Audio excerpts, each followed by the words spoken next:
Well, welcome once again, friends.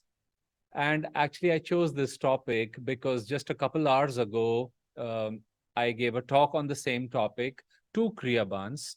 Here, I will not be going in the details of the technique, but if somebody is new or is not a Kriya practitioner, I would suggest you read this beautiful book by Paramhansa Yogananda ji, whose picture is right behind me, called Autobiography of a Yogi. And there's a chapter on Kriya Yoga. Again, it's without the technique. Kriya Yoga is a pranayam, which is given after discipleship and during an initiation. But Yogananda ji called it the most advanced practice, technique of Raja Yoga. And it is a meditation practice. It's a pranayam. We control the energy in the spine. But he has written beautifully about it in his autobiography. And so has his disciple, Swami Kriyananda ji. He has written in multiple books in different ways through different chapters of Kriya Yoga about the beauty and the universality of that practice. So anyway, this like a few hours ago when I was asked to give this talk, there's a Kriya conference happening in our community in Assisi in Italy, and I gave that talk. I thought it's such a beautiful subject. Actually, Nayaswami Shivani, one of our acharyas and Kriya acharyas over there, she shared Yoganandaji's statement that Kriya Yoga is the highest technique for self-healing. And I thought, even if somebody's not a Kriyaban, maybe that line will inspire them to learn about Kriya Yoga. And Kriya Yoga, again, is not a sectarian practice. It is mentioned in the Bhagavad Gita, in the Patanjali Yoga Sutras, and in modern times, as I mentioned, Paramhansa Yogananda ji and many other sages have spoken about Kriya Yoga. Mahavatar Babaji, actually, whose picture is right here behind me, gave Diksha in 1861 to his disciple, Lahari Mahashaya. And Lahari Mahashaya then popularized, Kriya Yoga, and it is now very, very widely known in spiritual circles. So anyway, what are some common things to meditation? But you might say, when we do Kriya, because we've taken discipleship, Kriya ideally is done by seeking the Guru's blessings, with their attunement, with their presence. Its effects, you might say, increase, shall I even say, exponentially. So I want to draw some common themes for a beginner meditator and even a person who's been practicing Kriya for long, many years could relate to these things. Well, and I'll talk one or two physical benefits, and then I'll go into the spiritual benefit, which is really Kriya's, you might say, highest gift. Now, in Kriya Yoga, like in most other meditations, we sit with a straight spine. This is a session on healing. We are praying for other people. We are seeking healing in our lives. Yogananda ji said, whatever good you receive, share it with others, allow it to flow through you so that those blessings can be replenished, deepened in your own life, and then, of course, can reach out to your brothers and sisters in the world. So, what is Kriya? When we are sitting up straight, we all know it's a sign of health. Uh, this is a sign of you've lost something, you lost your health. I used to be a doctor, and in my daily rounds in the ward, I remember patients usually sit like this. In the waiting room, they're sitting naturally. The energy is low, you're dehydrated, you have perhaps just come out of a fainting episode. You don't expect somebody to be up and about, they would not be in the hospital. But that's okay for patients. But look at people in general. What is their face like? I remember many years ago, I asked a friend, we were just walking, and I said, what? Why is there no, like, what's happened to people's faces? And he said, what happened to their faces? I said, just there's no joy, there's no smile. They look different. And he said, oh, it's the monsoon. In the monsoon, the sun doesn't come out and it changes people's complexion. And I thought it was on one level quite an advanced explanation my friend gave just like that. But now that I've come on the path and I look back, I realize it was more than the physical sun. The spiritual eye here is called the inner sun.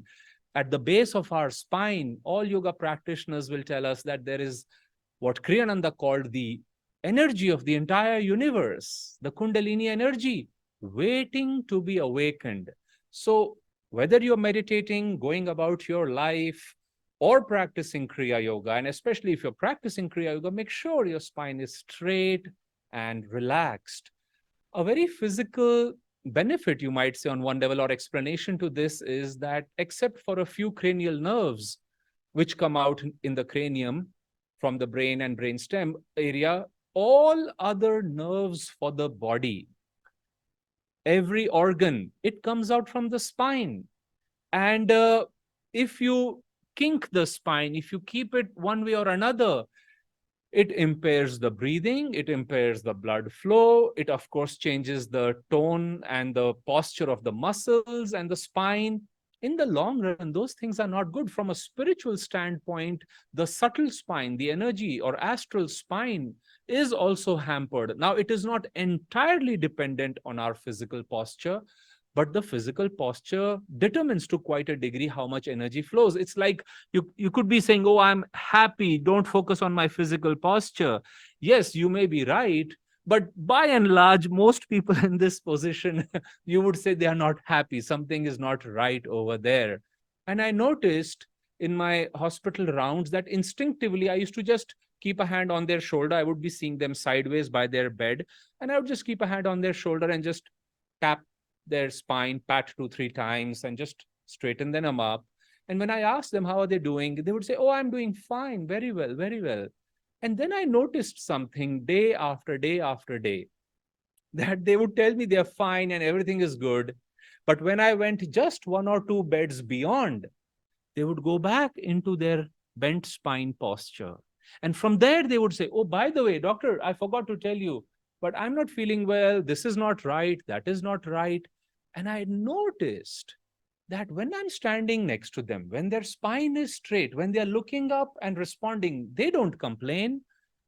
When their spine is bent and when I was at a distance, they were complaining. Why? So again, I didn't realize it so much. They, I think, mostly were not aware of it, but this is a very central spiritual teaching at all times. Kriyananda ji said he never saw Yogananda once. In 3.5 years that he lived with him, he said, I never saw the master with a bent spine even once. So keep that in mind, and you'll see it requires great energy. You're called to breathe deeply, and that brings the energy, the Kundalini energy, the prana, life force up into the brain and spine and helps the entire body. Well, the second thing is linked to the first one, the straight spine, and that is taking a deep breath. But again, not just a breath from the upper part of the chest or even the neck muscles. Sometimes people strain in the neck to breathe. I'm talking about the deep diaphragmatic breath. Just last week, again, I was meeting 2 Kriya practitioners. Both of them had shortness of breath and they were not breathing diaphragmatically.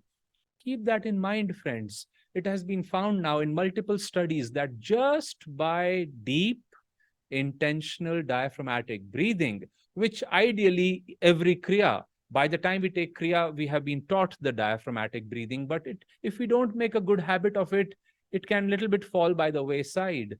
But deep diaphragmatic breath, it has been found in 40% cases of people who have stress, anxiety, and such, that it is taken care of.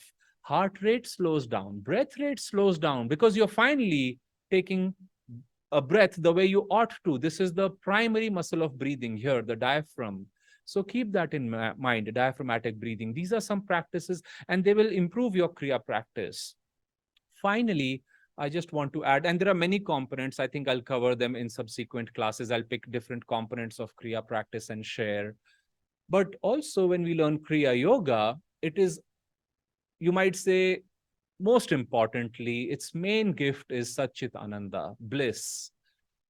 And bliss comes the more we clear up the spine, the more we burn up the karma, the energy vortices in the spine. These are in the astral spine. This is where the father of yoga, Patanjali, he said, yoga's chitta vritti nirodh, that yoga is attained. It is the result when the chitta, the disturbed feelings of the heart, in the spine at different locations.